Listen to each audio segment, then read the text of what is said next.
En una de estas guerras continuas, el comandante de la fuerza de Israel, que se llama Jefet, combatiendo contra los amonitas, jueces 11:24, acá él habla con el rey de los amonitas y escuchan lo que le dice. La tierra de la cual tú, Elohim, e incluso dice el nombre Kemosh, que te entregó como posesión de lo que tienes, de la misma forma también nosotros tenemos todo lo que Yahvé, nuestro Elohim, nos ha entregado. Digamos, tu Elohim te dio todas esas tierras que tenés. Perfecto, nuestro Elohim nos dio estas tierras y nosotros las ocupamos. Y punto. Igual, no hay ninguna diferencia. No es que le dice, a mí me las dio Dios y vos te las dio un ídolo de piedra, aunque esto es lo que dice la teología, que existe un solo Dios y que todo lo demás son paganos idiotas de ídolos de piedra, hablaban de arcilla y no. En cambio, los israelitas eran los únicos inteligentes, supuestamente, solamente que los israelitas dicen, tú Elohim que Mos te ha dado todas las tierras que tenés y bueno, yo tengo que ocupar las que me dio mi Elohim Yahvé, punto, se acabó, ninguna diferencia. Ninguna diferencia, está escrito acá, no es ninguna traducción mía. Así que más claro que esto no puede ver. Así que por lo que la teología tiene que saltar todo esto, o en su defecto no hablar más de estos versículos. Alguna vez los mostraron esto, se lo enseñaron, es tratar de decir que en realidad cuando decían esto querían decir esto otro. Pero bueno, señores, lo hacemos eso incluso con Tex Willer, una historieta, leemos algo que dice ahí, lo cambiamos y hacemos decir que nosotros lo que queremos. Empezamos viendo primero lo que existe, de lo que está, y después, bueno, si alguno quiere escribir una interpretación, se le podrá. Pero no hay ninguna necesidad de interpretar, todo está coherente aquí. Cuando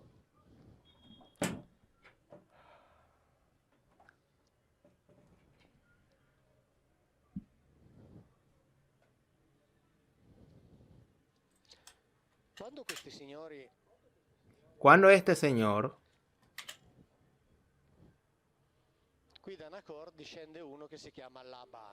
acá en Nacor descendía uno que se llama Labán, cuando estos señores tenían que tomar esposa, volvían a las familias de origen, ok, Abraham vuelve a la familia de origen a tomar su hermanastra Sara, Isaac le asigna a una mujer de la familia, y Jacob cuando debe tomar esposa vuelve al mismo lugar. Y cuando él va ahí, el patriarca era este de acá, y de hecho Jacob se casa con 2 hijas de Labán. Va al lugar y ve y como estaba linda, pues bueno, si vos querés una hija, primero tienes que... Entonces Jacob tuvo que trabajar y después de eso, cuando llegó el momento del matrimonio, como era una familia, como una de las hijas estaba linda y la otra estaba fea, la primera noche Labán hizo entrar en el lecho de Jacob a la fea. Jacob se da cuenta el otro día y dice, pero bueno, ahora no nada, si quieres la otra tenés que seguir trabajando para mí. Él sigue trabajando hasta que en un determinado momento le traiga las dos. Después él se va y como se había pasado un tiempo y no se llevaban bien, cuando Jacob se va con las mujeres y con un montón de animales que había logrado obtener, Labán entiende que Jacob la había estafado de nuevo, así que la empieza a seguir. Esto para que vean el amor que había dentro de la familia. Cuando se encuentran, logran, digámoslo así, no combatir. Logran hacer un pacto, digámoslo así, hacen un pacto y ponen un monolítico. Esto está en Génesis 31:52. Y Labán le dice a Jacob, una de estas cosas serán testigos de que ninguno de los otros iremos contra el otro. Este montón de piedras y estas piedras conmemorativas con malas intenciones. Esto lo erigí entre tú y yo. Es decir, juramos que ninguno de los dos va a atravesar la línea del otro con intenciones hostiles. Y escuche bien lo siguiente. Y el Elohim de Abraham y el Elohim de Nacor serán los jueces entre nosotros. Génesis 31:53. Es decir, como garantes de este juramento. Yo que uno pertenecía a esta rama de la familia y el otro a esta otra rama de la familia. Digo, que el garante por parte de los Elohim de Abraham y el garante de esto era el Elohim de Nacor. Es decir, el Elohim de Abraham y el Elohim de Nacor son ellos dos los garantes de esas fronteras. Ahora bien, como se puede siquiera pensar que de este de acá juraba en nombre de Dios y este otro juraba con un montón de ídolos de piedra o de arcilla? Acá después obviamente quisieron, y leo incluso en internet, porque realmente yo me di cuenta que son capaces de inventarse cualquier cosa. Entonces dice, esta rama de Abraham era monoteísta y en cambio estos otros eran monólatras, o que eran enoteístas, porque usan un montón de ¿cómo decirlo?, definiciones muy complejas para esconder la realidad, que además está muy buena y es fascinante. Enoteístas quiere decir que adoran a un único Dios sin negar la existencia de otros.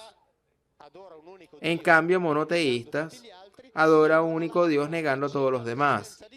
Y la monolatria acepta la existencia de todos, pero se elige uno. Así que acá están todas esas grandes definiciones. Y en este caso hagamos el razonamiento simple.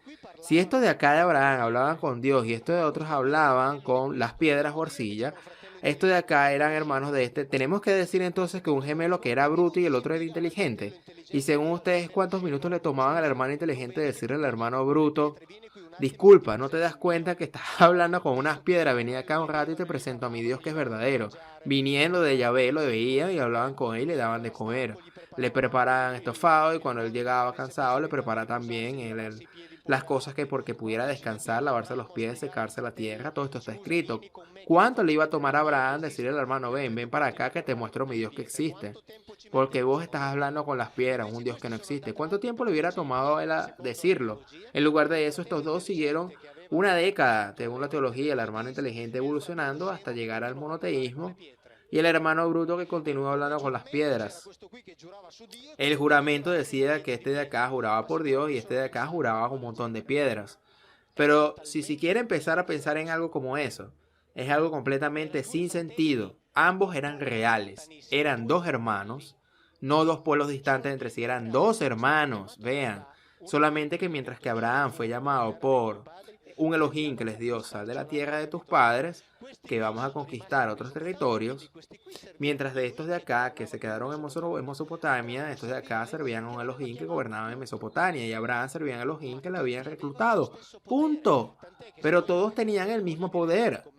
Tanto es así que si tienen ganas de leer el comentario que hizo Rashi de Troyes, que es uno de los comentaristas más importantes de la historia, comentarista judío de la Biblia, vivió alrededor del año 1000, él dice que acá de los dos claramente eran bandos que defendían cada uno un lado de la frontera.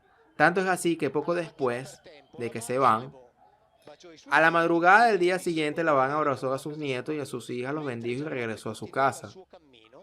Mientras que Jacob prosiguió su camino, de pronto le salieron al paso unos malaquín de Dios, es decir, unos ángeles de los Elohim, es decir, portadores de órdenes, enviados de los Elohim. Jacob, escuchen bien, al verlos exclamó, este es un campamento de Elohim. Atención, este es el campamento, está escrito, el campamento de Dios, obviamente. Pero yo lo leo haciendo esta sustitución. Entonces, hay un campamento de Elohim, que Dios se va de campamento, que sale con una carpa. Pero atención, no termina ahí. Pero eso dio ese lugar el nombre de Mahanaim. Mahanaim quiere decir, indica algo doble, o sea, dos campamentos en uno. Así que Jacob en este lugar vio dos campamentos. Y vio dos campamentos y... joder, estos son los campamentos de los Elohim. Se llama ese lugar dos campamentos y se va.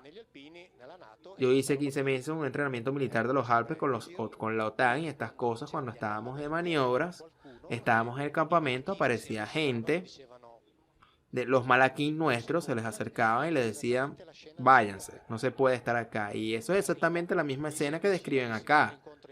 Él llega y les dice, le salen al encuentro de los malaquín y él dice: sonamos, es un campamento de los Elohim, vámonos. Está aquí, está claro. Todo es coherente, no hay necesidad de inventar nada. Yo espero encontrarme con alguno para preguntarle algunas cosas. Tanto es así, donde estaba, a ver. Acá es muy bueno. Dentro de un rato trataré de responder, ¿ok? Lo que pasa es que responder eso me demanda mucho esfuerzo. Así que había dos campamentos. Después sabemos que Jacob siempre tenía roces con Esaú por el tema de quién era el primogénito. Esta es la historia que conocemos todos, ¿no? Génesis 25:34, que eran gemelos. Entonces, como los gemelos nacen, hay que recordar que nacen después de que un Elohim visita a su madre. Nacen juntos así que pueden... Yahvé dice siempre, Jacob es mi primogénito. Pero en la Biblia dice que Jacob nació en segundo lugar, porque el primero en salir fue Esaú. Pero cualquier ginecólogo les puede explicar que en un embarazo de gemelos, el que nace en segundo lugar es el que fue concebido primero, porque se ubica por la parte superior del útero y nace en segundo lugar. Así que el verdadero primogénito por orden de concepción es Jacob y no Esaú. Y el que utiliza este discurso de la primogenitura de Jacob evidentemente sabía todo eso. Entonces un Elohim hizo una intervención sobre la madre, concibió gemelos, así que el que nace en segundo lugar es el primogénito. Es decir, el que fue fecundado en primer lugar. Es un dato preciso. Así que el que hizo esto lo sabía muy bien y por eso sabía que Jacob era el primogénito. Y después venía toda esta historia del plato de lenteja con el que Esaú se dé la primogenitura y acá aparece otra cosa que es interesantísima. No sé si saben, pero la madre después ayuda a Jacob y a engañar a su padre Isaac. Como Esaú era peludo, entonces cuando le tiene que dar la bendición para la primogenitura, le pone un poncho peludo a Jacob porque el padre ya estaba viejo y ciego y no podía ver, lo tocaba, le siente el peludo y cree que es Esaú. Así que le da la bendición al primogénito. Tienen que saber que en la Biblia la concepción bendición significa siempre transferencia de bienes. Porque nosotros estamos habituados a pensar que la bendición es uno hace bueno, ok, me bendijo, me voy tranquilo, algo etéreo. Cuando leen los pasajes, van a leer algo precioso. Cuando Esaú llega para recibir esa bendición, Isaac le dice, no, pero yo ya di todo.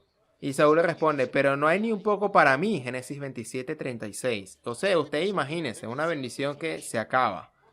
Mañana, el domingo por la mañana, vayan a misa, lleguen tarde y díganle al sacerdote, mida la bendición y que el sacerdote les diga, no, se la di a todos los fieles, ya no me queda más.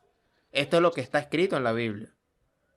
Pero no es una estupidez para hacer rey a la gente, es la verdad. Porque dar la bendición no es etéreo, porque todo se centra en el primogénito y los otros no contaban para nada. Cuando él, Isaac, le dice, yo le di todo a Jacob, quiere decir que todos los bienes materiales, terrenos, animales, esclavos, ya le habían dado entregados a Jacob. Para vos no hay nada, porque de eso se trataba la verajá, la bendición, en el mundo judío, la transferencia de bienes materiales. Esa es la bendición, porque Esaú dice, ¿por qué no me quedó nada para mí? Y el padre le dice, no, yo le entregué todo, no quedó nada. Y claro, es decir, no es que hablar así porque fueran idiotas. Ya que se la di todo a él, para vos no queda nada, ni siquiera una abeja, ya todo le pertenece a él.